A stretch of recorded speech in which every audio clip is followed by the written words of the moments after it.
All right, well, we go get our 100th COVID test for the week. We're going to tune you into a little behind the scenes action from our trip to Tokyo, and we're going to check in with some of the Olympic skateboarders, the top shredders in the world, to see what they thought of the event and how they think the Olympics is going to affect public skate parks. Take a listen. Welcome back to the Skate Space Show. What's up, Trevor, Andre? How you guys doing? Doing solid. How about yourself? Good, thanks. Where are you located? Looks like we're in a different area. We are in a different area. We're in Tokyo. Trevor, where are you right now? I'm in Peoria, Illinois. Not as exciting as Tokyo, I think, but it's nice here. We're an international organization. What can we say? It's nice to have the technology to do this. So yeah, as you said, this is beautiful Tokyo behind us. We haven't really been able to be in Tokyo, even though we're in Tokyo. We're in the Olympic Village, which is sealed off for the most part. I think there's equal security measures to keep people from coming in as there is to keep athletes from going out. And it's with good measure, everybody's been really good about COVID, and everybody's wearing their masks and stuff and spitting into a tube every day to get tested. But it's a trip. Amelia called this international sports boarding school, because that's what it feels like. You feel like you're in a college or a boarding school, and it's kind of weird.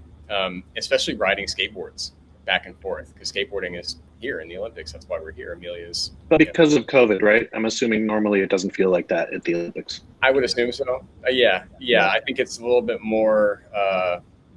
There's a little bit more energy in terms of the locals and the crowd and everything like that, and also the intermingling with athletes and people like that. Yeah. A little more of a party. It's kind of a dry campus with probably.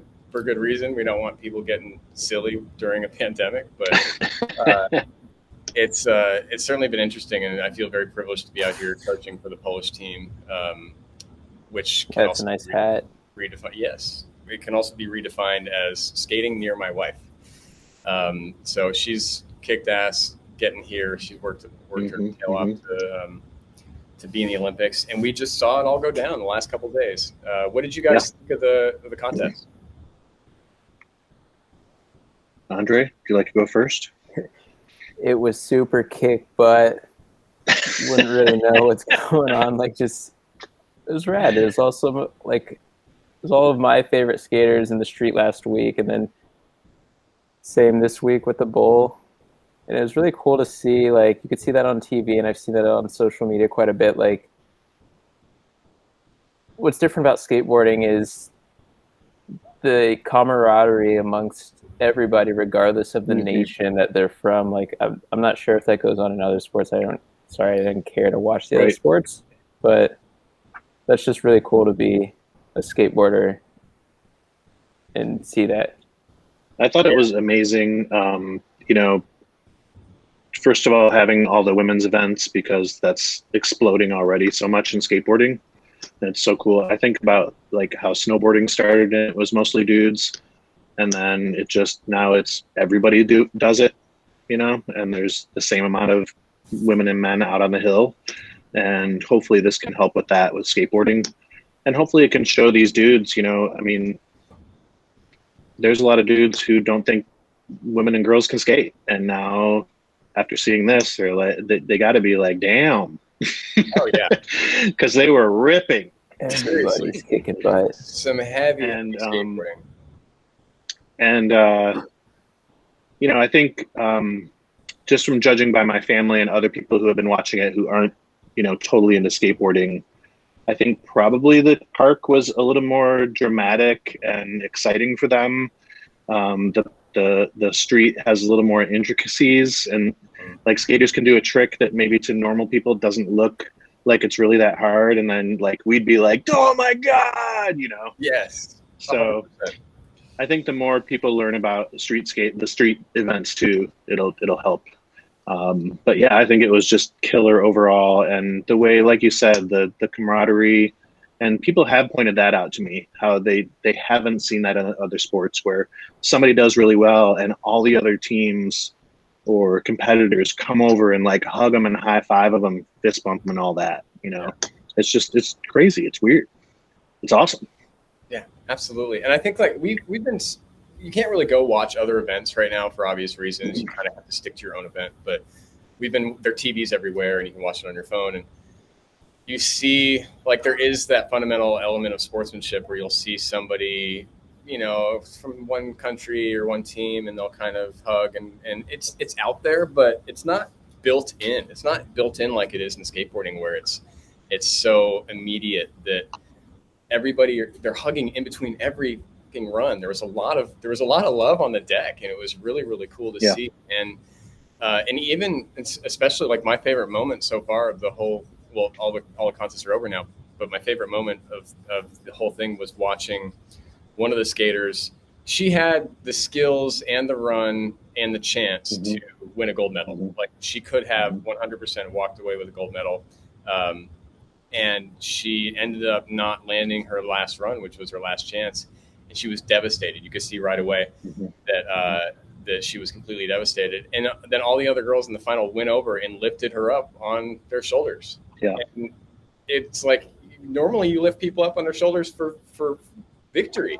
And here we're seeing people lift somebody up on their shoulders based on just being involved and being a skateboarder. And I think that there are some skaters in the lot of skaters who came to the Olympics who got focused at an early age on the competition side of things, and maybe didn't really didn't stay involved in the cultural skate vibe of things. And you got to see people kind of rewrite that for them.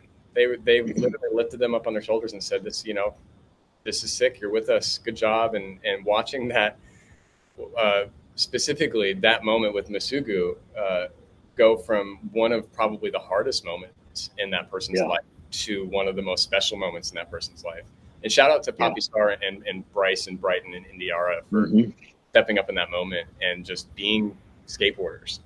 Speaking of being skateboarders, did you see Andy Anderson's run during the prelims? He basically, did you guys see that one? Unfortunately, in no. Park. Yeah, in Park. I couldn't, where I am, I couldn't watch the prelims for Park. I could only watch the finals. Yeah, coverage was apparently very tricky in terms of watching the prelims and even watching the finals. But Andy Anderson, who's known for skating everything and being a bit wonderfully creative, he did a pretty remarkable run. He didn't score very well because in park skating, it's all about going fast and going high and adding some technical difficulty on top of that. And he did a lot of tech stuff, and it was a bit low and a bit unique. So he didn't get scored very well. But after his run, he got up in that middle island of this huge, fantastic skate park and started doing freestyle. And everybody was loving it. And he started doing his arms in. And I went up to look at freestyle skateboarding. Yes.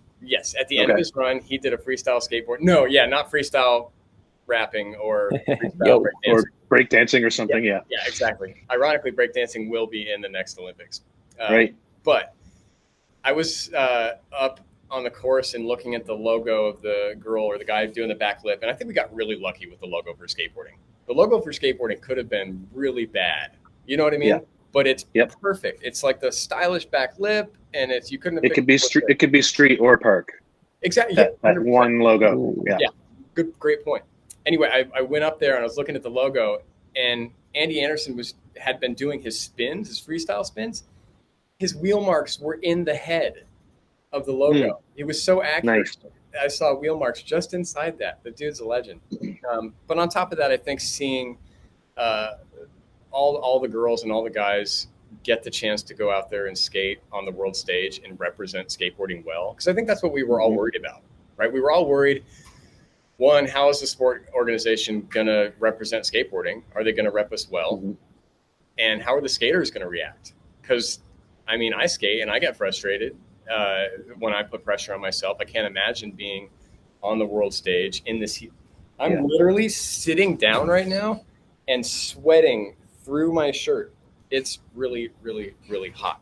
And so having all that stuff together at once is it's pretty intense. And but all these people get to call themselves Olympians now, and watching, like, all these sports have their own cycles, right? They have their own nationals, they have this and that, but to come together for this for the Olympics is is special. It's something special. And I think that it's going to do a lot for skateboarding. What do you think this is going to do for skateboarding?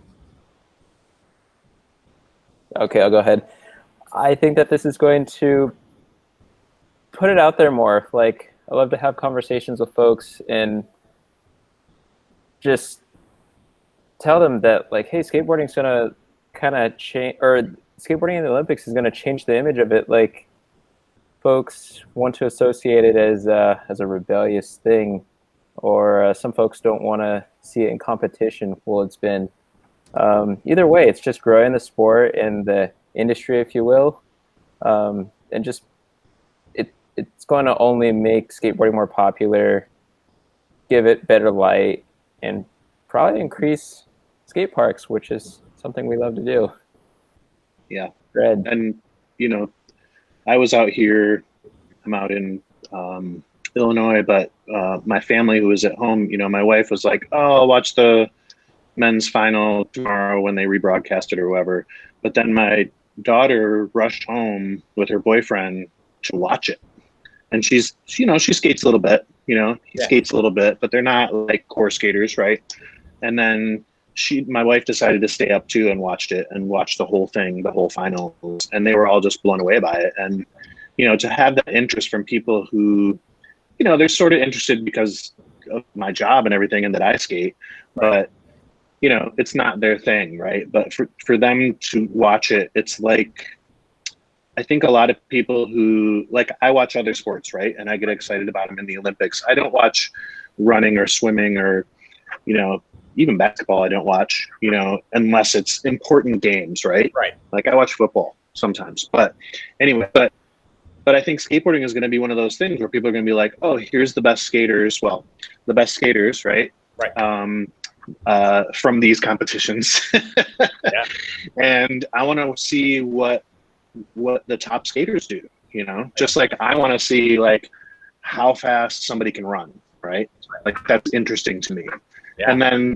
And also that like the old thrill of victory and agony of defeat, like seeing how, like you were saying, seeing how people react to winning and how they react to losing. It was funny, you know, I was watching CBC on the Canadian channel, and I don't think American TV does this, but they call the winner, and they call everybody else the losers. Like the two next losers times were X and Y. You know, I think they don't even associate loser like we do or something.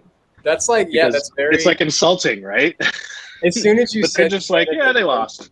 Yeah, as soon as you said Canada does this, I was like, oh, this is going to be really wholesome. They're going to call the winners, and the people who didn't win the alternative winners. No, yeah, like that. No. Yeah, that's kind of heavy. Yeah, it's been interesting to watch because you see the people who are crushed because they spend all this time trying to do one maneuver for their sport for years, and then and that's kind of one of the reasons, right, as you're saying, Trevor, why it makes it so kind of exciting and watch. It's a little bit salacious to think about it, but it's exciting to watch people try to put it all on the line. And you got to see the skaters do that, and they got to show the world what it's all about. And to have these people put down these runs in that pressure was really something to watch. And even though there was no public in the stands, a lot of the athletes came out and filled up the stands. It seemed to be a really fairly popular event in terms of the local international athlete village. What's funny though is that you'll skate through the village and people are still looking at you like, huh, like, oh, you're skating. You're the only ones with the skateboard. So there is a little bit of this kind of rebelliousness that's still involved. And so, I mean, they're stoked on it to some degree, but it's also weird. It's new and it's novel. Speaking of skateboarders, what's that, Trevor? Go ahead. I was just going to say another thing. You know, the general public probably, I get the sense they still think of skateboarders as, you know, thuggish maybe or whatever, you know, but this was a good chance to see a wide variety of skaters, right? Yeah. And how they behave. And they behave like, just like regular people, you know? And you had like ones that were sort of like jocks, right? And then you had ones with like weird colored hair and stuff like that. And then you had everybody in between, and they were all just like in it, social and supportive, and I think that was cool for everyone to see. I think you're right. And yeah, I couldn't be proud. Some of them were wearing white pants. Yeah. Speaking of white pants, we're joined today by skateboarder and Olympian, Miss Amelia Brodka. Thanks for hopping in. No way. Woo! So how has it been for you so far? I'm not really sure. I haven't really processed it yet. I mean, skateboarding is really fun. The course is really fun. I want to skate the course more. I just find myself wanting to skate more. So I guess things aren't that different. That's a fair point. Yeah, I mean, you always want to land the thing you intend on landing at any event, but probably especially the biggest event. So, that didn't go as planned, but it's just so unreal being here. Like, as soon as my heat was about to start, I was like trying not to cry. I was like, wait, don't cry. You have to skate right now. And then as soon as I dropped in for my first run, I was like, whoosh, I'm an Olympian. Yes. And then didn't land my first trick. And I was like, oh, cool. Whatever. I'm still an Olympian. Yeah. Really funny. I think that's the right. the guy who kind of was credited for starting the Olympics as we know it, 100-something years ago. The whole thing is it's not about whether or not you medal, it's the taking part. And I think you feel that here. You feel everybody feels like they accomplished their goal in getting here. And it's kind of heavy in a very special way. I feel accomplished just for being here, frankly, and I didn't really do anything. I don't know. Honestly, at every other contest, people aren't asking you like bring home the gold. Like, what about the podium? Like every other contest, I feel like you just, people are like, yeah, you got this, like land your run. And like here, every time somebody talks about it, they're like, the medal. Yeah. It feels way more intense. And then you're like, wait, but I'm here. That's good, right? And you're like, the medal. I think it's more of something people just say. It's like the platitude of like, I don't know what else to say. So go get the medal. I said the same thing to Keegan Palmer the other day. I was like, don't tell anybody, but I'm rooting for you, and like, I'm not going to say, like, when do you say that really as a skateboarder? And, it is kind of weird. There is this hyper competition vibe going on, but at the same time, I think everybody's so stoked to be here and get the chance to be in this thing that is wildly unique, especially to skateboarding. What did you think of the whole sorry, Trevor, go ahead. I was just going to say one thing that I was thinking about when you guys were skating, Amelia, was that if the stands had been filled, how the crowds just would have been going completely bonker nuts, right?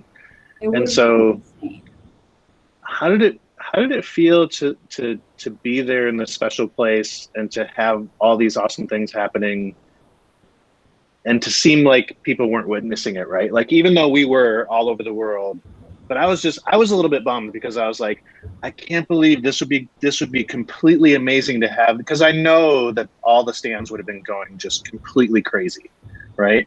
So how was it to have to be on this big stage and then have so few people there? Was it good to have your friends there who were there, and did it make it more intimate like that, or how did that feel? I mean, it kind of made it feel more like a normal skate competition, because. I mean, I've competed in events where there were bigger crowds, but most of them, like even some of the bigger events, there's not like a huge crowd. So it helped kind of normalize it a little bit. But also there are so many cameras in your face, and the media leading up to it, you can feel that everyone is watching. Like, people come out of the woodwork that you haven't talked to in like 15 years, and they're like, I'm rooting for you. Get the gold. Wow.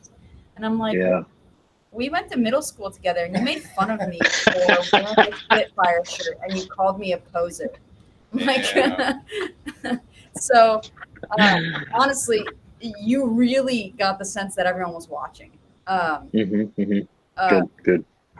Yeah, which was really good, but it was really strange. Like, you felt like it was on a different platform, because then you're like, well, I've been doing this same thing for 15 years, but all of a sudden now everybody's gonna watch because now they think it's, you know, it's something new. But honestly, once I looked at the stands, they were a very intimidating size. So if they would have been full, I mean, it wasn't just me that didn't land my run. The whole first heat of the men's yesterday, you know, they unfortunately most of them did not land their runs, and so the nerves were there. It already felt like this completely different thing. I think if the stands were full, you know, some people would have tripped out a lot more. I mean, I imagine some people would have thrived in that, but yeah, I think it would have just felt even more different and intimidating. So Andre, you said you had a bunch of questions for Amelia. I have a trillion questions.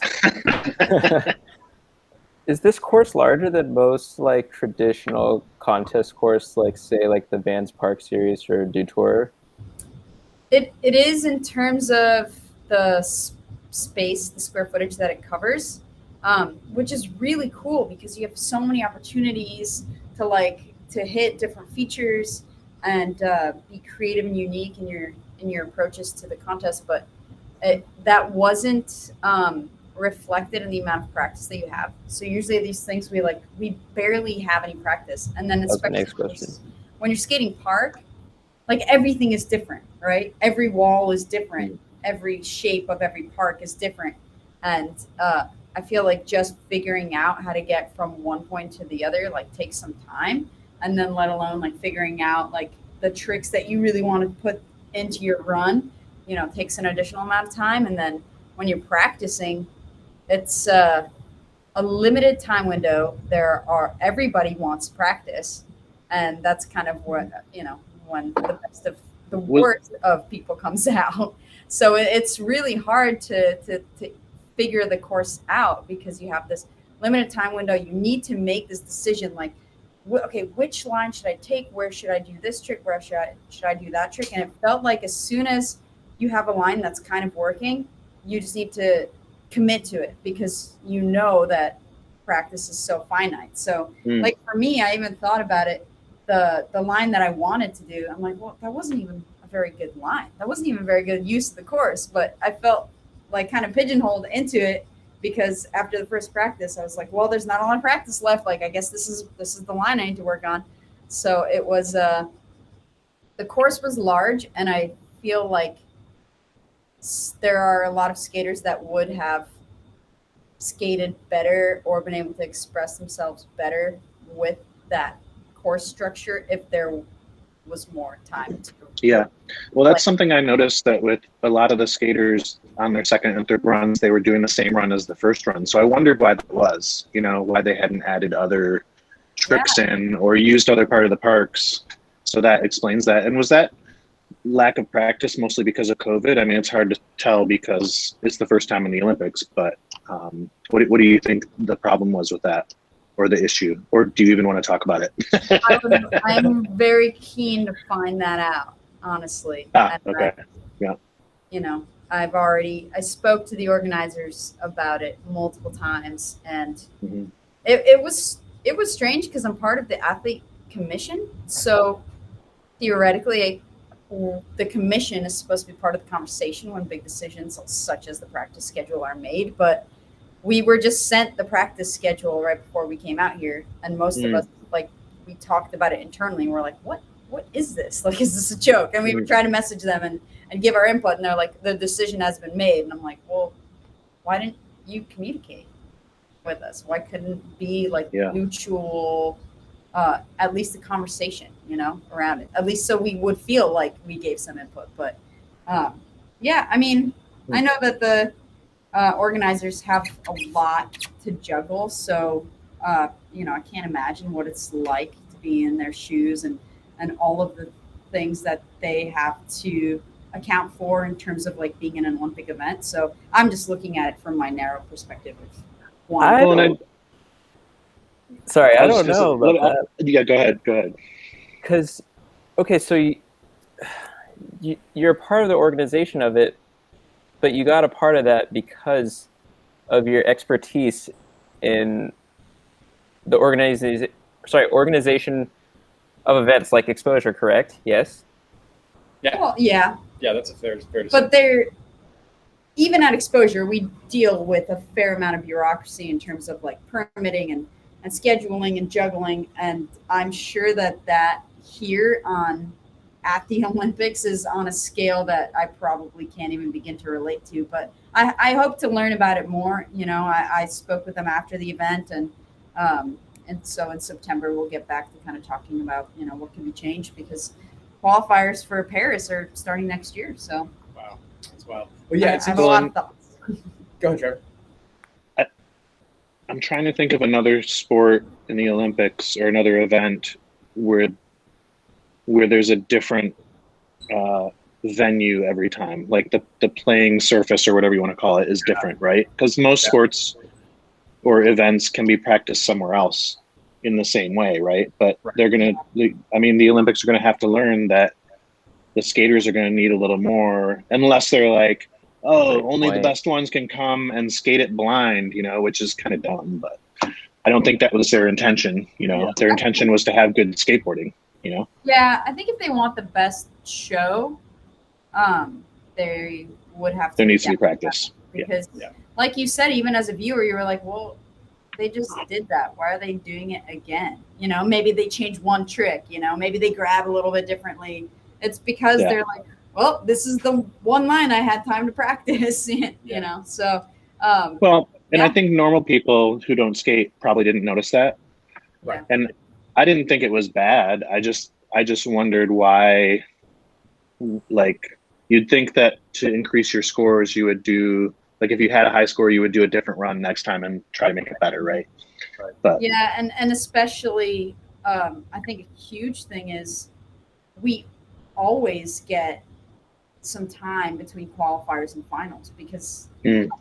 Qualifier run in the finals, like, you're supposed to do something completely different. But you know, everyone that made it to finals, you know, took the same line and maybe just spiced up their tricks a little bit. And I think that if you have a course, I think the practice is a big part of it, and the logistics around it. You have to take a bus and then get out and then go through the security, and there are probably 100 volunteers at that space, and they're for every so nice. Day. They're the nicest people ever. The nicest people ever. And part of me was like, did they just find the nice people to be here? And I talked to somebody who's from Japan. They're like, no, everybody here is like that. They said even culturally, if you ask somebody on the street for directions and they don't know the answer, they're still going to give you an answer and may or may not point you in the wrong direction. Even if but it's been really refreshing. It's like super sweet. Everybody's so nice and so excited to be here.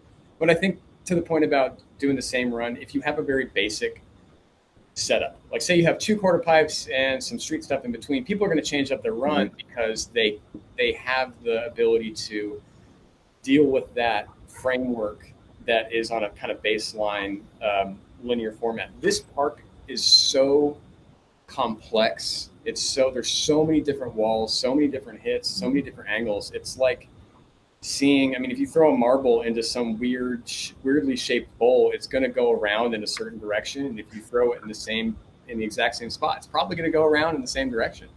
And I think we saw a lot of that, people trying to get through there. And I'm not going to say we skated the course after, because theoretically we might get people in trouble. But if I were to have skated the course after, I might say that it's a phenomenal course, and that there's some really cool locals that truly love super skateboarding cool and are really fun to skate with. That may or may not have skateboard, would take the opportunity to skate that. But honestly, when you get there and you look at it, you're like, oh, this course is way smaller than it looks on camera.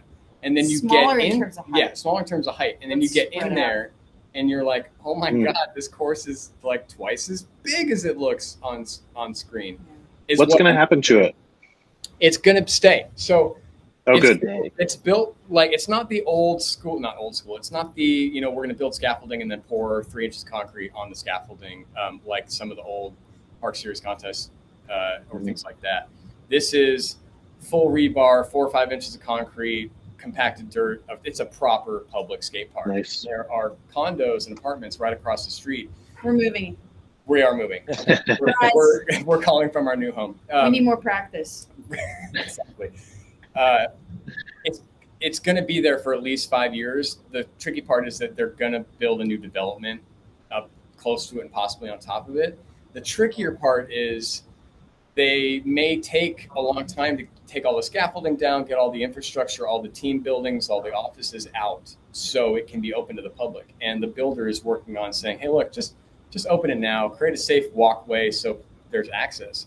And it's the same type of thing where people are going to barge the shit out of that park. And they should. As they should. It's a great park. But I think that they need to create that safe access because just like with a public skate park, if you build a skate park and then keep it closed, people are going to hop the fence. We're really good at hopping fences because we've been participating in the margins of society's recreational accessibility, right? So once you build a park, you're gonna hop in the fence. So you want to open it as soon as you can. Otherwise, you're going to potentially kind of create a bad taste in everybody's mouth. The locals are going to be like, oh, those kids are hopping the fence. They must be bad kids. No, you built them a playground and kept it closed. You know, what do you think is going to happen? And broadcast it to the world. Yeah, exactly. What did you think, Amelia, about the representation of skateboarding? Being in it, how do you think skateboarding was represented? It was beautiful. I'm so happy. I'm really proud of how skateboarding was shown, and just speaking to the representatives from Poland that came to watch or were media there, that was most of their questioning, you know, and their intrigue about skateboarding. We never seen this before. They're from different countries and they're congratulating each other on doing well, but that's their competitor, you know, and that, I mean, just like everyone else, even though I'm participating in it, I have my concerns about how skateboarding is going to be affected by the transition of being an Olympic sport. And I just pray that this type of vibe continues, you know, because that's, it was so cool to see. And at first I honestly thought, I was like, yeah, you know, but these girls, I know these girls, they love each other. They're so supportive. And this is honestly what it's like, you know, it was so niche and such a small community for such a long time. And a lot of these girls, you know, have known each other for years and have seen the opportunities grow. So that's why we're so tight knit. But then seeing the guys just hug each other after every single run, like, you know, and give each other pep talks on the sidelines. And it was just so wonderful to see. I'm just so happy that I honestly don't care what tricks were done. Just seeing the amount of smiles and seeing the spirit of skateboarding translated to the masses, that's the one thing. I'm so happy about that. Yeah, really special to see.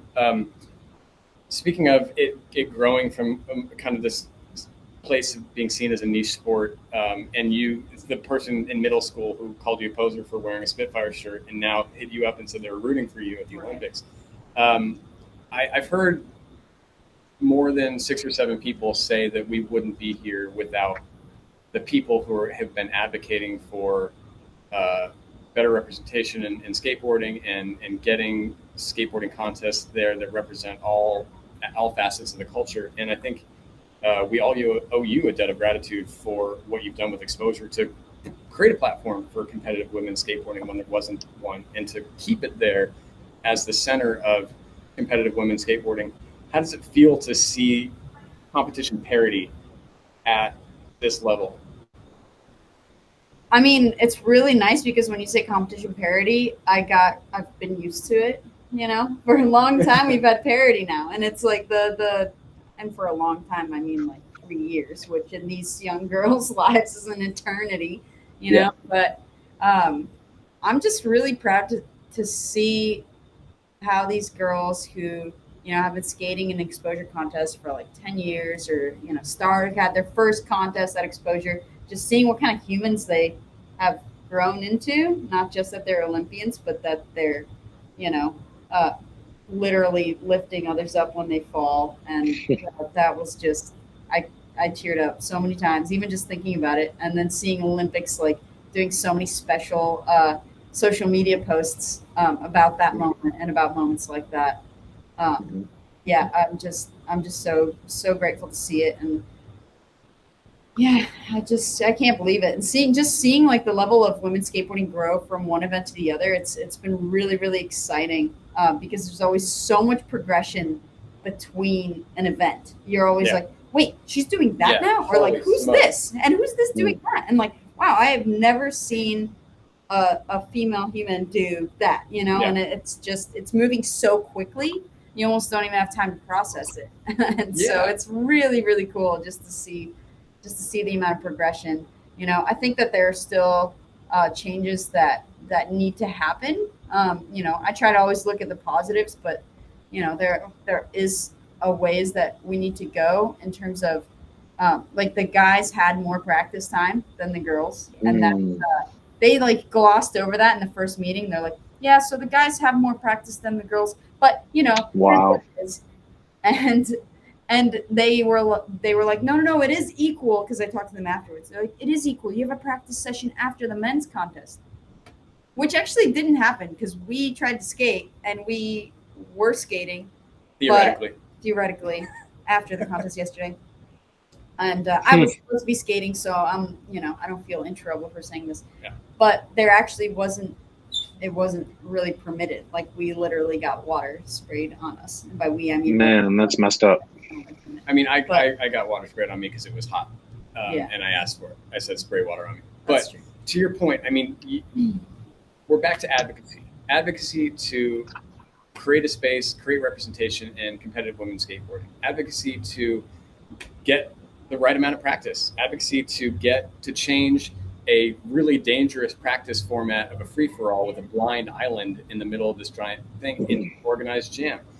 This type of stuff, you have to, I mean, it's just like democracy. You have to continue to fight for it in order for it to remain. You can't be complacent. You have to, and fight for it's not the right word. You have to continue to work with the system. And I think that World Skate has done a phenomenal job of, and World Skate's the governing body for the contest under the International Olympic Committee. So there's the IOC that governs all the governing bodies for the sports and all the international federations. And our sport is governed by World Skate. And they did a really good job of representing the sport as well as they could. Now, qualms about a certain broadcasting company's commentary, and so with the judging form, like judging a skateboarding contest is practically impossible, because how do you judge art? How do you really judge art in a true way? But my biggest complaint over this whole weekend, this whole contest, was the scoring for the men's versus the scoring for the women's. Mm-hmm. They're trying to judge them on the same scale, and they're two different ceilings of progression. And skateboarding is all about the ceiling of progression. How far can you push it in that day? And so you have Sakura in the women's run getting gold with a 60, doing 540 ollies, backside 540s, all sorts of, and she got a 60. And then you get somebody in the men's contest who didn't get a full pull, and they're getting a 63, and they didn't do any fives.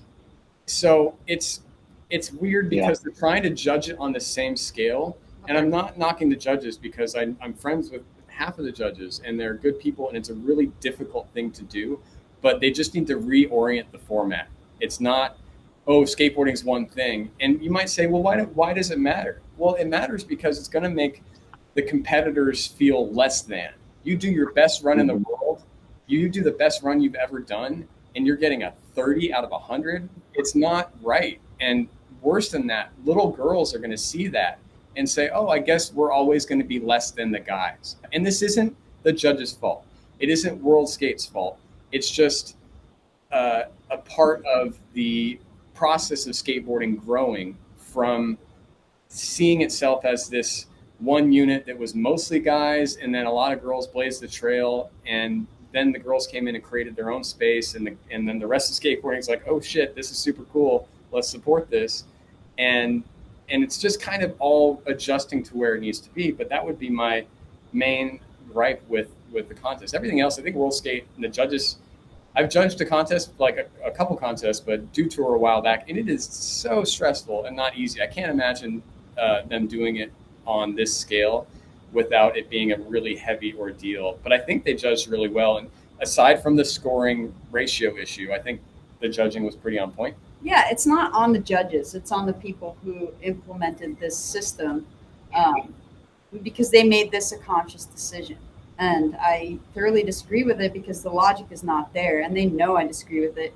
And in the words of Alexis Sablone, the masses are going to see our scores and they're just going to think that the girls suck.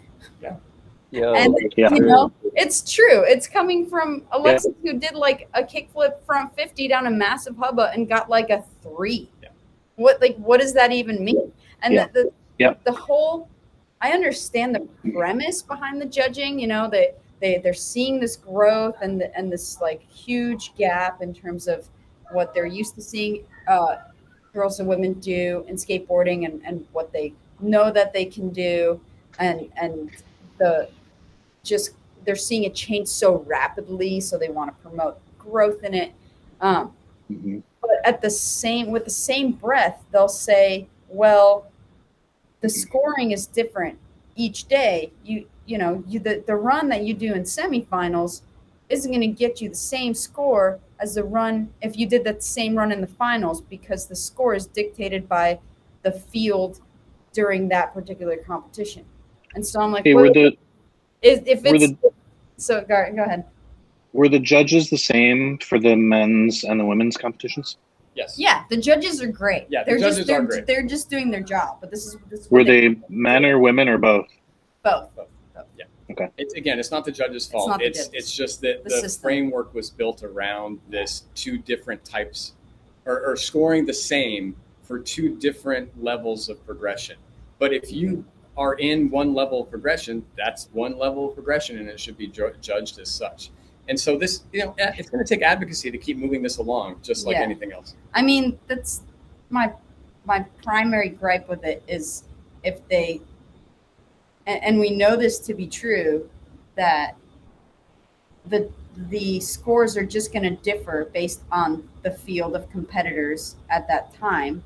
So why wouldn't it differ between the male field of competitors and the female field of competitors?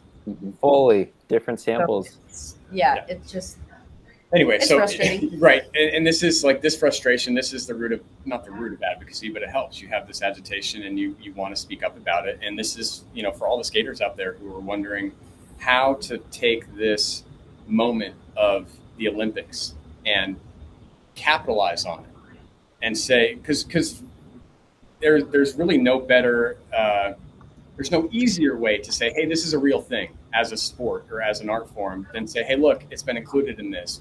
Let's start working on a skate park. Now, what you might not want to do as an advocate is say, let's build an Olympic skate park. Because there are a lot of people out there who are going to say, oh, we need to build an Olympic skate park. And I don't want to argue against that, but it's a tall order, and there's really no such thing as an Olympic skate park. There are skate parks that you can build that have the elements that can host a qualifying event. And so if anybody who is out there is interested in working on their skate park and making it contest ready, because you can have a contest at any skate park. You can put a shoelace on the ground and 10 skateboarders on it and say, hey, go to town. You get 60 seconds, do the best you can over the shoelace. You can still throw a contest anywhere, but to do it on a scale that will qualify somebody to skate that absolutely insane bowl or that absolutely insane pre-course, you need to have certain criteria met according to World Skate, the governing body. So World Skate's going to be releasing their facilities certification document, which is all about what certain elements need to be in place, the fencing, the ability to have scaffolding come in and egress and all that stuff for an event.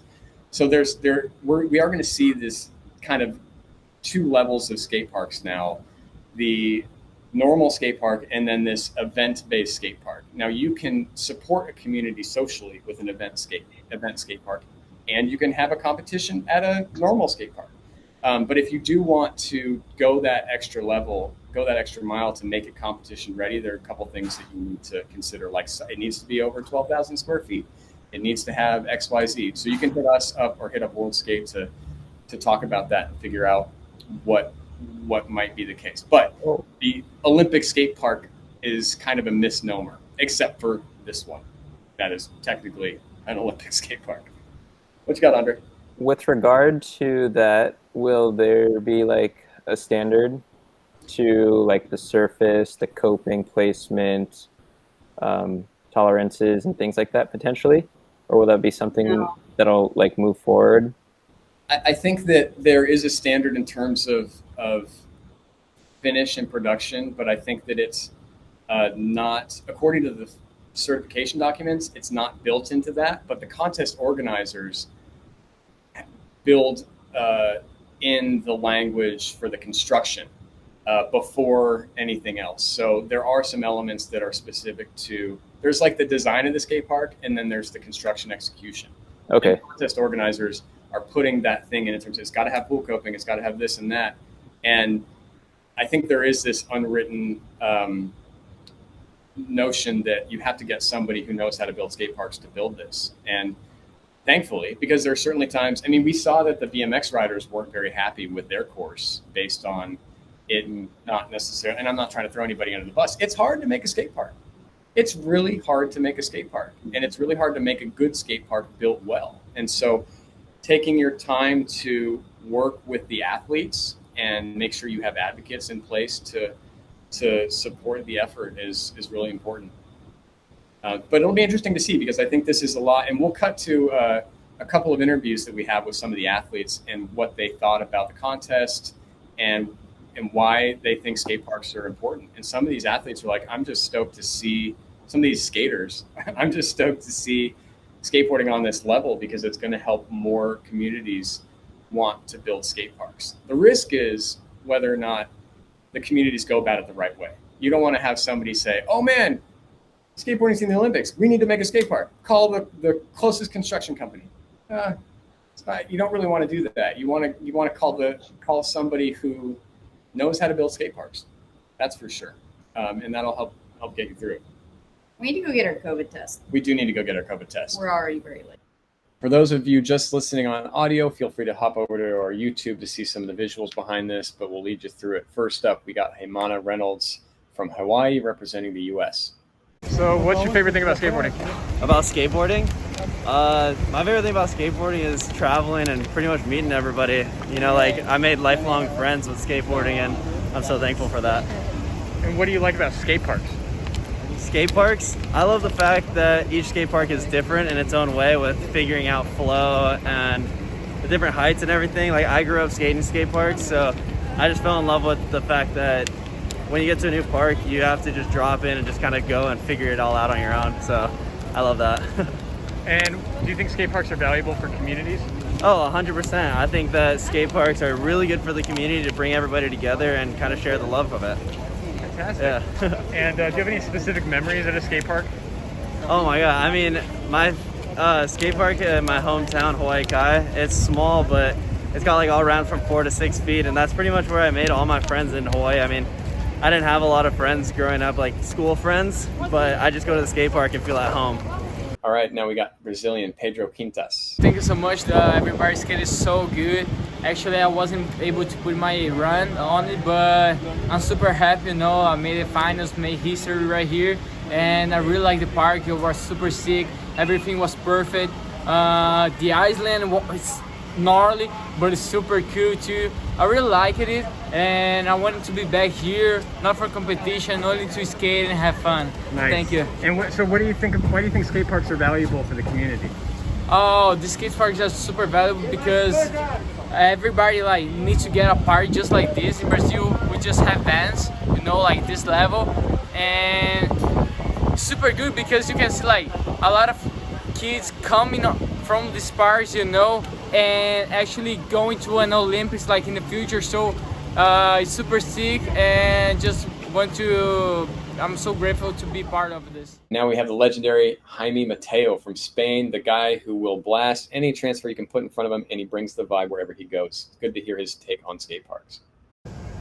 I feel great, dude. I can't believe we are here making history and killing the game. Fantastic. Well, how did you like the course? The course is amazing, dude. You can go so fast, fly high. Everything sounds perfect. It's amazing, dude. Perfect. And so, what's your favorite thing about skateboarding? like you push it to the limit every day. Today you are better than yesterday, and that's what is so good. And then all the homies and all the fun you have in your travels and all what skateboarding gives you is amazing. It's a perfect life, God life. Everything what you learn in skateboarding, you can put it in real life and it will work perfect.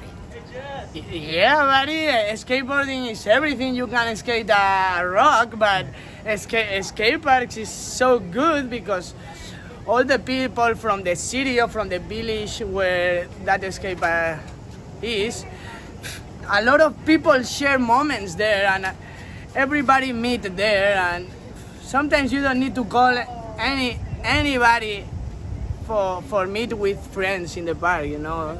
So it's so good to have skateparks. Why are you so fun? Dude, because skateboarding teach me that for the real life. And here's Melissa Williams from South Africa. Pretty good. Yeah, I feel pretty good. It's been a magical couple of days, really special. Good people, amazing skating. Yeah. Fantastic. Pretty good. Why do you think skate parks are valuable to the community? I think it's like valuable and essential to communities. Like meeting people from different environments and different backgrounds is so important. Like making friends, having a space where you can do an activity like alone. You can come as like an outsider or an individual and kind of have a space that can kind of belong to you in a way. You know, it's like public, but it's a space where you can feel kind of like it's your space a bit, you know? You know, if people struggle to make friends and fit in the societies that's in their lives currently, like it's a great space to find like-minded people, which is really important because, you know, it can be quite hard in some certain circumstances to find like-minded people. And that makes you feel like not alone and not like a freak.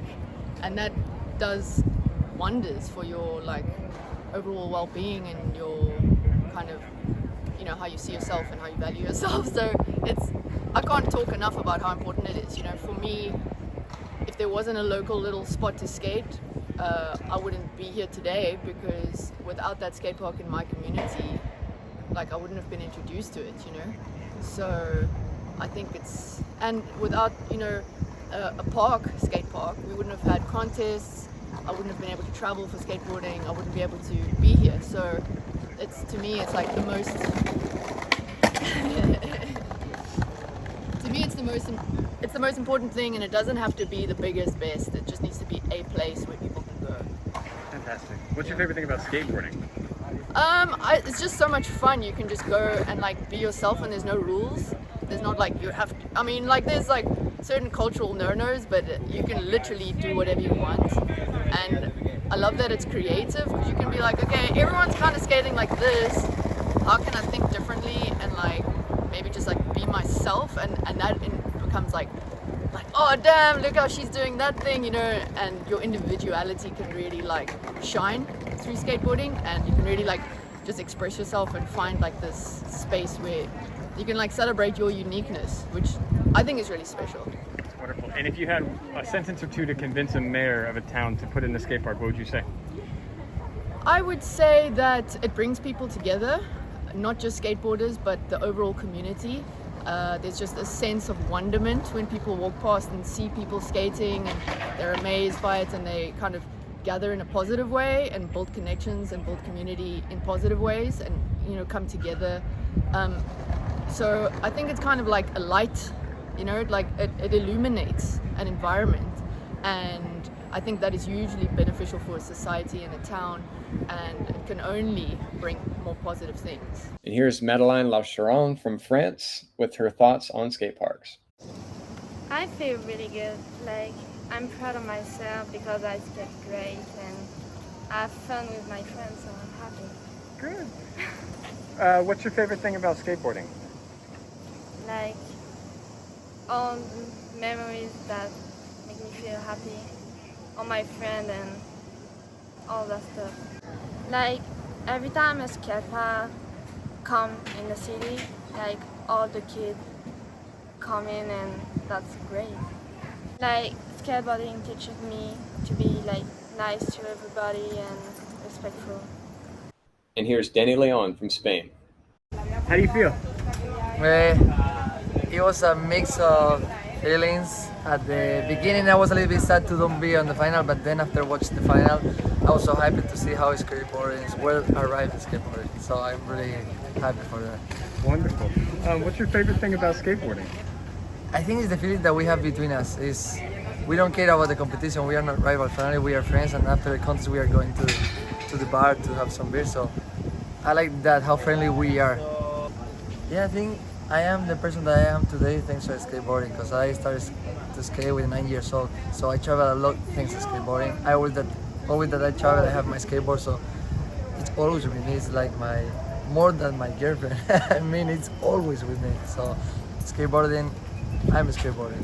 Skateboard teach me about the cultures, for example, how different we are, and that made me the person that I am. So how to respect people, how to be friendly, I don't know, a lot of things. I can, if I say all the skateboard teach me, probably you need that documental, I think, but really, skateboard is different to another sports. The thing is, in Spain we have really bad skateboards. We need the good ones.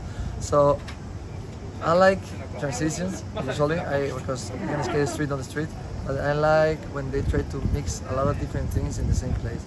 Usually more transitions, pull coping. I love the sound like clack, clack, clack, clack. I love that one. I think it's good for community because it's an individual sport right now. So people can go alone to skate if they feel stressed or happy or sad. You can do it, and then everything is fine. And then you learn like a lot of things thanks to skateboarding, how to build a skate park or mini ramp, how to edit photos, clips. Like, it's not only skating. And then you have to learn. Now we are learning how to do some exercise. So I think the culture of skateboarding can teach a lot of things to the world. And here's Bombette Martin from Great Britain. First of all, how do you feel? I feel great. This was just such a great experience, and the skate park is my favorite skate park ever. Wow, fantastic. Yeah. So what's your favorite thing about skateboarding? Just like the freedom and creativity you get. There's no rules, and it's just like so addicting. Like learning new tricks, and you just like want more and more. Why do you think skate parks are valuable? I guess like the whole keep kids off the streets movement. I think it's a very it kind of I guess it helps that, you know, it does keep kids off the street, and people say like, oh no, but that's just a good place for kids to go and smoke weed, but no, it actually like gives them something to do, and yeah. And here's young Julia Bendetti from Spain telling us about her experience in Tokyo and why skate parks are valuable to her. My favorite thing about skateboarding is like you can have fun doing a sport with your friends, and it's the best thing, like spend time doing what you love and with your friends. Beautiful. How do you feel after you're an Olympian now? How do you feel? Yeah, I feel good that I try to do my best, but the round doesn't go as I want, but I'm very happy. Good. Congratulations. Thank you. What do you like about skate parks? Oh, about skate parks, I like that you can skate in a skate park, and it's, yeah, I think that we have a lot of skate parks, and all of them are different, and all of them are good. Yeah, sometimes some people get angry because they are skating in the street or things like that, but I think that it's gonna change with the time, because people will see the skate as a sport and not as a crime, as a bad thing. And why do you think skate parks are good for the kids in the city? Oh, because a skate park is a place where a lot of people can go, and it's an union for I don't know if the word is union. Union. Union. Yeah. It's a union for all the kids to do a sport that is a very healthy thing and to have fun. And here's Dora Varela from Brazil. I'm so stoked. I'm so stoked I made the finals, and I'm so happy for all the girls, all the boys, everybody feel it, and I'm so glad to see everybody smiling and happy and stoked to be here. Skateboarding made history. What do you think seeing skateboarding in the Olympics is going to do for skateboarding around the world? I think it's gonna be such a good thing. We're gonna build more skate parks. We're gonna have more skaters. We're gonna have like a bigger community, a bigger family, because we are all family. So it's gonna be good for everybody. It's gonna be way better now. Wonderful. Why do you think skate parks are good for communities? I think it's awesome, the place where you can like meet new people, make friends, get better, like learn your tricks, and just have fun. It's a place where you have fun. So if we have more skate parks, we're gonna have more places to have fun. That's it. Yes. The feeling I have when I'm skating, and also all the people that are involved, and the community, everybody cheer for each other. That's awesome about skateboarding. I love the community too. Fantastic. Has skateboarding taught you anything about life? Yeah, for sure. So like when you fail, you need to get back up and try again until you make it. That skateboard taught me that really well. And we have Corey Juneau from the United States of America, who got a bronze medal at the Olympics. So how do you feel? I feel crazy, you know? Biggest accomplishment of my life right here. Fantastic. What's your favorite thing about skateboarding? About skateboarding? The camaraderie between us, the friendships it brings, the places we go, and the loyalty that follows, you know? I made all my closest friends through skating, and you know, it's one of the things I'm most passionate about, so you know, I think it's good. Everybody should try it. Wonderful. Do you think skate parks are valuable for communities? I think they're really valuable. If I didn't have skate parks, I don't know what I'd be doing. I know a lot of kids that grew up in not good situations, and they had that skate park as an outlet to go mess around or bike or whatever it was. You know, rollerblade, scooter, skate. We're all friends there, and we all support each other. So, you know, it kind of brings the community together. You know, that's where you'll see me. That's where you'll see me winning medals. All right, and now we have Mr. Pedro Barros, Olympic skateboarding silver medalist from Brazil and all-around bull ripper.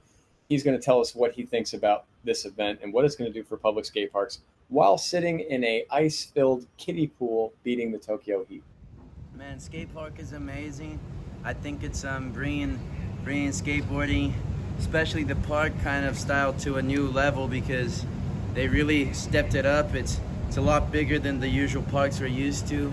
It's a lot faster, and yeah, it gives you so much possibility. And you know, to be here in Tokyo, they're leaving the park for the people here for some years. I think it's 10 years, and I think that's one of the most beautiful things because a skate park can change so much lives. It can change a community. It can even change society. You know, so you know, for more parks like this, for more parks around the world, and more skateboarding. And finally, we have young Keegan Palmer, the 18-year-old Australian-American who took gold for the Aussies at the men's Olympic park skateboarding competition. He tells us what this means to him and what this means for the future of public skate parks. First of all, congratulations. How do you feel?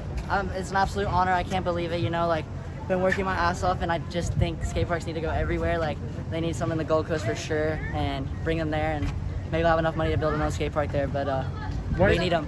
We need them. Just, it will bring more people to skating, and I think, like, I hope this is, like, what my biggest point of perspective was for this contest was to, like, skateboarding should be shown around the world, so skate parks pop up everywhere in the world, and that's, the biggest thing that I have to say, honestly, is, and we need some parks, more big parks in the Gold Coast. And now we have Mr. Rune Glifberg from Denmark, legendary skateboarder and skate park designer. Check out his thoughts on skate parks. How do you feel? I'm happy. I'm happy as can be. We're here in Tokyo, the sun's out, and we had an amazing skate park event yesterday here at the Olympics. So yeah, what a show. That was amazing. All the young guys killed it. I was really happy to be a part of it. And, just still a little bit high, still feeling that buzz from yesterday. So yeah, Did you ever think you would be an Olympian as a skateboarder? No, when I grew up skateboarding back in the 80s, I mean the Olympics was the furthest from our minds and our view of what skateboarding included, you know. But as time has passed, you know, I think we got more and more used to the idea, and now that we just went through our first and initial Olympics. I think it's just a great stage for skateboarding to be on, and yeah, we're able to showcase what skateboarding is, and hopefully that'll continue or contribute to get more skate parks out there, and broaden our audience and involvement from kids and people from all walks of life. So you think this will have a positive impact on skateboarding and on the people's acceptance of skateboarding? Yeah, I think for sure we'll have a wider acceptance of skateboarding from the general public, and hopefully see more skate parks and more opportunities for people out there, especially people from countries that aren't as developed, or where skateboarding maybe is not as developed. So a lot of people from those kind of countries will have a chance to get on a stage and get some support from back home, from local federations and stuff like that, to get out in the world and skateboard and do all the stuff that we all enjoy as skateboarders. Community, seeing new places and skating new stuff, and meeting people, and just to get out there and experience life in skateboarding. Fantastic. And what do you what did you think as a skate park designer yourself? What did you think of the design of the course? I thought it was a good design.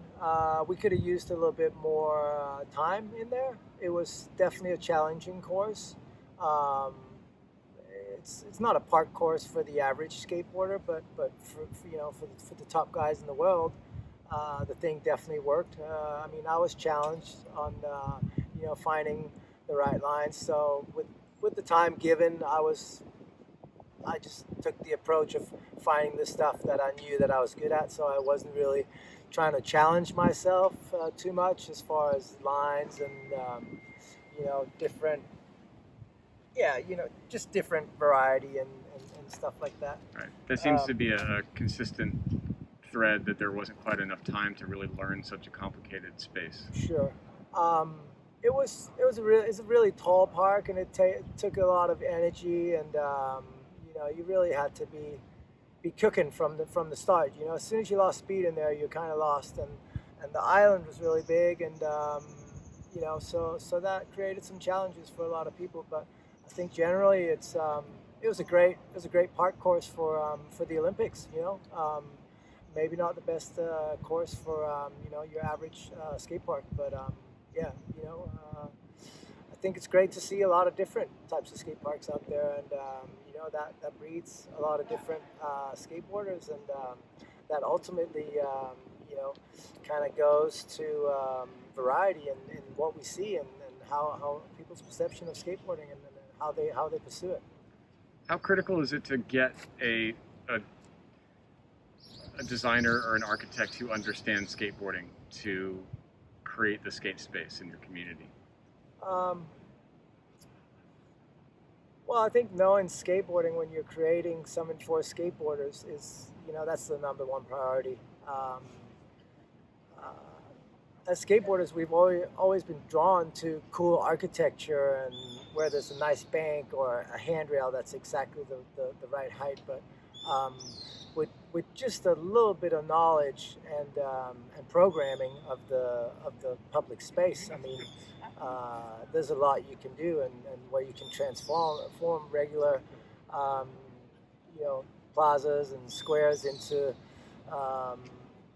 more active and living and breathing spaces that might not be a sort of a dead space out of after office hours, for example, and to where you're getting some double use out of your public spaces, so maybe you have the skateboarders and the more cultural aspects occupying a space during the evenings, and in the day you might have like your more business people running around or whatever, and like more sort of a workspace.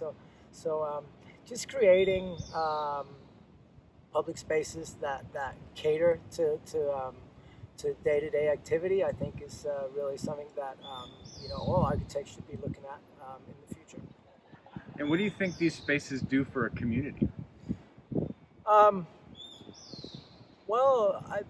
for once, I think having an active space creates a sense of security, and you know, when there's people around, you feel safe.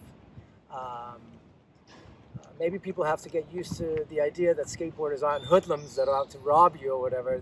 They may look different and you know, have a different approach to life, but really they're probably some of the most mellow and friendly people you'll come across. You know, they just want to skateboard, and you know, so I think yeah, I mean, adding to the space definitely a sense of security, but also just bringing a space to life, you know, like giving you something to look at, and you know, also, you know, giving the people somewhere where they can be active, you know. We spend a lot of time behind our computers and you know, TVs and screens and whatnot. It's so that it's important for people to get out and be active. And if you're living in the city and all you have is cars and people walking around all around you, you're not really going to have an easy time being exposed to some activities. So you know, kind of programming and interacting these spaces that are more active definitely will help with a more active lifestyle. How has learning to skateboard and having an access to skate parks helped you as a human? Well, I think yeah, you know, as far as like growing up and having skate parks, for me that was the perfect outlet for me to you know, first of all live out my passion, but also get rid of a lot of this energy and tension that I had built up when I was a kid.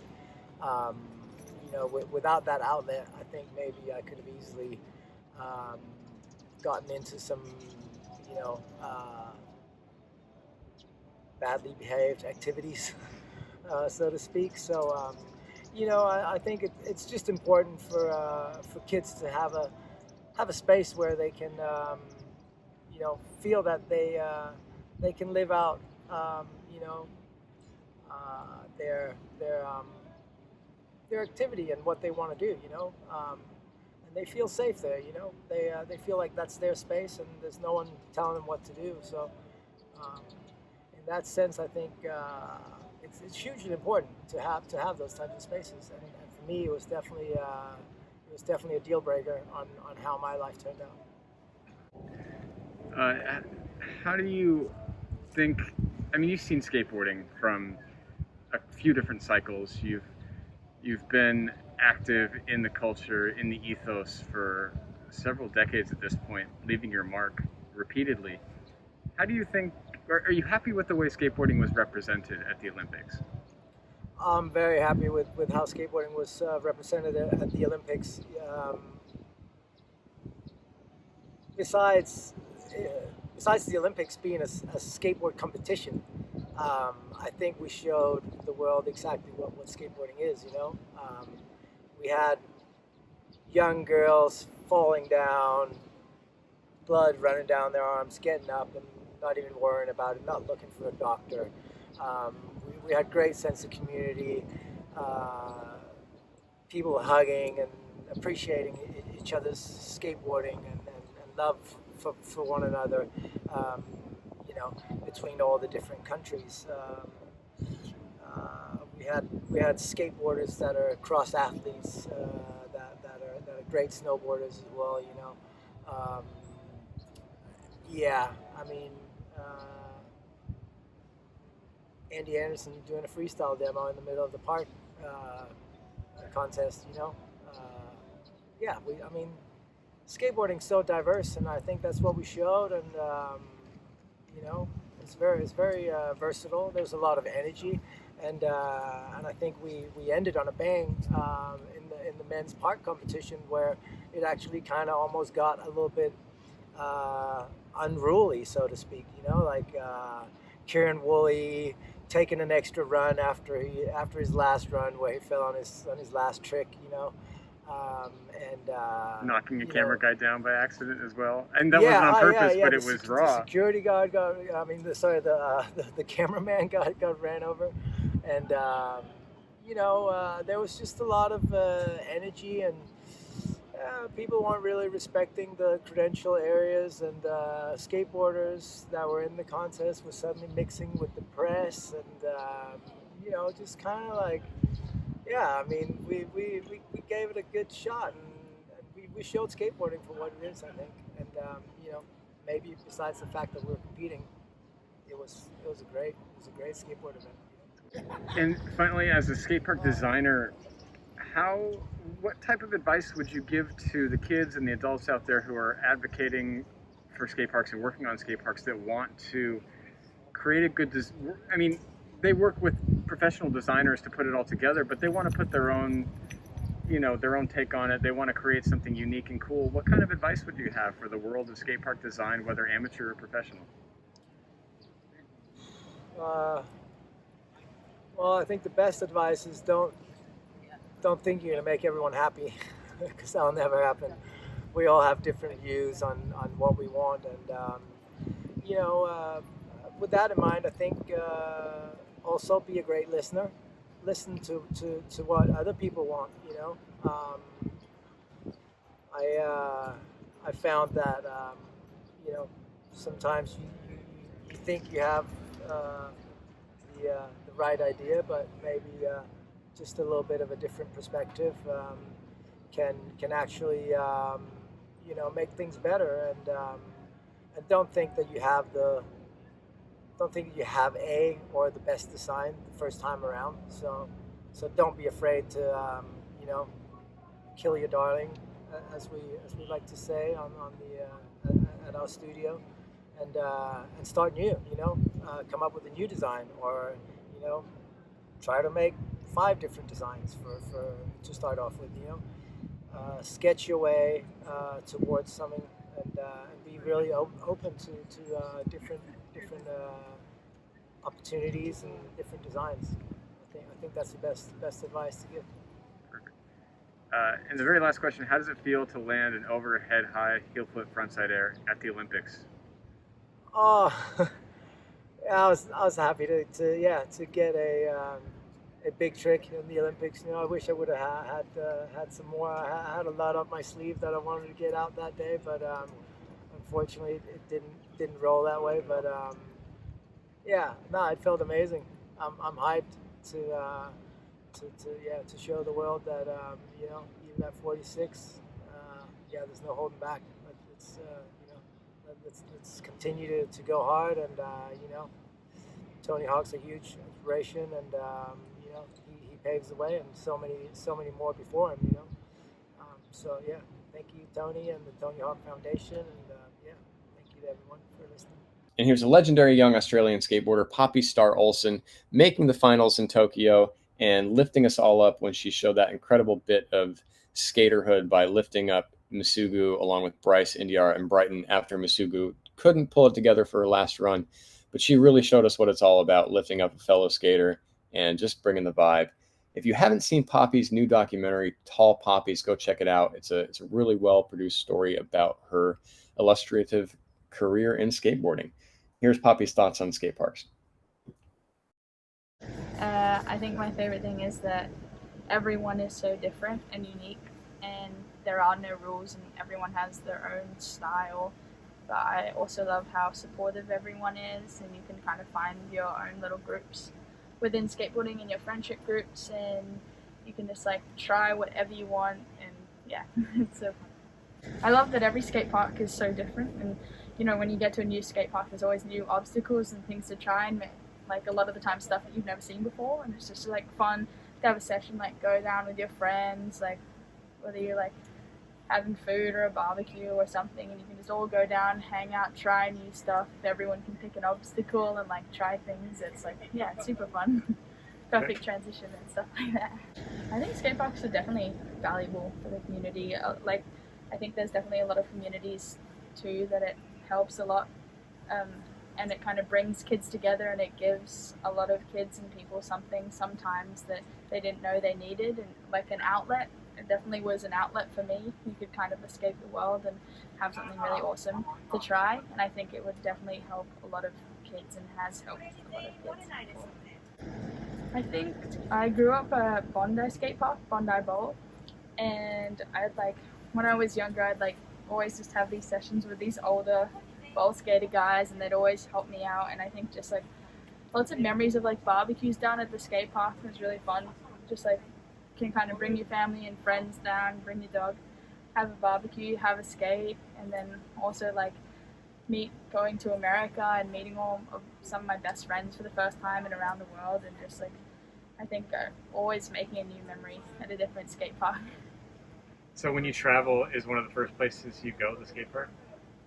Yeah, most of the time. Kind of always am getting on my skateboard and doing something, whether it's going down the street and exploring or finding a skate park. It's usually something under those lines.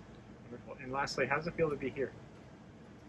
It's super surreal being here, finally being here. I think we've all worked so hard for this, and it's been such a long journey, and I think for a while we weren't even sure if it was going to happen with the pandemic and everything being pushed back. So the fact that I'm actually here and made it to the village for a start is incredible, and I'm here skating with some of my best friends, and it's an amazing experience, and the contest is just going to add something else on top of that, and hopefully we can show kids and people all around the world how cool this thing is with you. Yes. What do you think of the course? The course is super fun. It's crazy. There's lots of different obstacles. I think it's something that a lot of us have never seen before. It's massive, spread out. There's so much going on. And there's kind of stuff for everyone and obstacles that I haven't even seen before. So it's definitely crazy. Taking a little bit to get used to, but it's fun. And here's Luca Basilico from World Skate, the governing body that helped set this all up. I feel great, frankly. Yeah, it's been just good to see things going in a direction that we wished that it would have gone, and everyone felt like it was skateboarding, and that was the main thing. Because when you put great skaters in a skate park, of course they're going to skate great, and they did. But feeling at home, that was the real point of it, and it seems like we have achieved that, and that is the best reward ever. What is your favorite thing about skateboarding? Oh, the whole there's no right or wrong thing. That's the thing I love. That's the thing that you can do whatever you want with it. The Olympics are just kicking it at the parking lot. That's the power of skateboarding. Why do you think skate parks are valuable? Because they provide a place for people to stay together and to create relationship and skate ultimately, but it's all the surroundings, how they create community. That's the thing I love.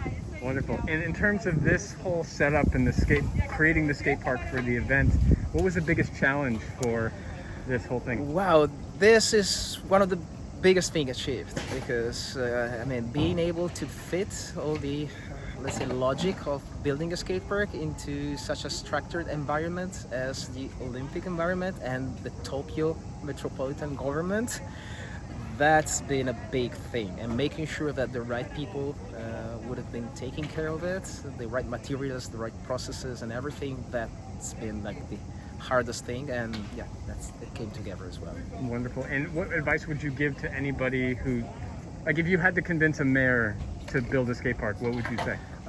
Don't give up, don't take shortcuts. It's hard, I tell you, it's hard, but there's no other way to make it happen. Just do the right thing. Do it for skateboarding, listen to skateboarders, and just get it done the right way. Awesome. Do you want to go home now? Yes, I want to go skate home. And here's local skateboarder and skate park builder Masuru Sasaki, also known as Masa. What's your favorite thing about skateboarding? Build and skate. You build and skate? Sometimes just try. That's all. Yeah. Why are skate parks good? Why? Yeah. Passion. Inner concrete. That's all. And finally, as skate park advocates, I think we were all wondering if and when skateboarding's inclusion in the Olympics would carry over into tangible advocacy impact. And interestingly, it didn't take very long. We'll let Josh Freeberg from the U.S. Olympic skateboarding team explain just what happened. Josh, what's going on right now? So The village became acutely aware that the benches had been skated, and instead of having to pay to replace them today, they asked us to sign them as a monument to skateboarding in the village. So, first time ever. Pretty cool thing. Fantastic. Yeah, man. There's a lot of people to thank, but Gary Ream has done a lot of work here to get skateboarding where it is. All the people in World Skate, Martin and Luca and everybody else. Mimi Noop, of course, Team USA, but a tireless advocate for women's skateboarding and skateboarding. DJ Redbeard did a good job of keeping the vibe right all weekend. Of course, Amelia, thank you for all you've done for skateboarding. I don't think we would be in this particular Olympics if it weren't for exposure and all your hard work and advocacy with underexposed and exposure. So well done, and thank you for that. I know you're not going to be cool with me saying that. And Tomasa, the local Japanese builder and skater who has the best vibe ever. And the best backsmith ever. Best backsmith ever. We like a good Monty. Yeah. And lastly, we'll leave it with this. We were talking about why the Japanese almost swept the entire Olympics. And we were wondering why they are so darn good at skateboarding, not to generalize an entire people, but we're seeing Brazil, heavy list, or, heavy crew. America had a heavy crew. Japan had a heavy crew. But you mentioned that you learned. When the Japanese talk about skateboarding or going to skateboard, they call it playing skateboarding. And I feel like that makes a huge difference in terms of the approach and the vibe of how they skate. Maybe they tinker more, maybe they smile more. All of those things that are just implied when you say the word play is a way of describing the activity. Yeah, we should all go play skateboard. Don't Absolutely. take it so seriously. Yeah, absolutely. It's kind of neat to hear that difference in language there. If you're interested in finding out more about skatepark advocacy and you need some help from us, go to skatepark.org/start or publicskateparkguide.org. You can listen to our older podcast episodes to learn how to get this all done. If you do want to do a competition skate park, hit us up. We're happy to help you and connect you where you need to locally and with World Skate. Thank you to all of our donors out there who are helping us make this type of content, and our grants and our technical assistance, where we help over 100 communities every month get their skatepark projects going. Without you all, we wouldn't be able to get this stuff going. And if you want to support, you can support. $20 helps a community create about 10 square feet of concrete skate park, and that'll last for decades as a recreational space. That's through our grants and through our technical assistance. We got some partners to thank. Andre, you want to lead us through these partners? Shout out to our partners, whatever. The Ralph C. Wilson Jr. Foundation, the Gumball 3000 Foundation, Activision, the Find Your Grind Foundation, Skate One, Birdhouse, Jones Soda, Delta Airlines, Roxidicus Foundation, the Alex Lavasser Memorial Fund, Pura Vida, Dynacraft, and thanks to Chris Cerrone for helping us with the production. Yeah, awesome. And thank you guys for meeting this international meeting, digital meeting of the Skatepark Project Programs crew. It's good to see you guys. I've missed you. It's been a couple weeks. We're going to go on our honeymoon now and go play skateboarding somewhere else. All right. Have fun. Later. Thank you for the support. Thanks, Amelia. Thanks for having me. Olympian. We know an Olympian now. Oh, and lastly, to play us all out, we're going to have Bryce Wetstein on the ukulele with half of the women's park contest team playing us out. Thanks, everybody. Yee. Okay.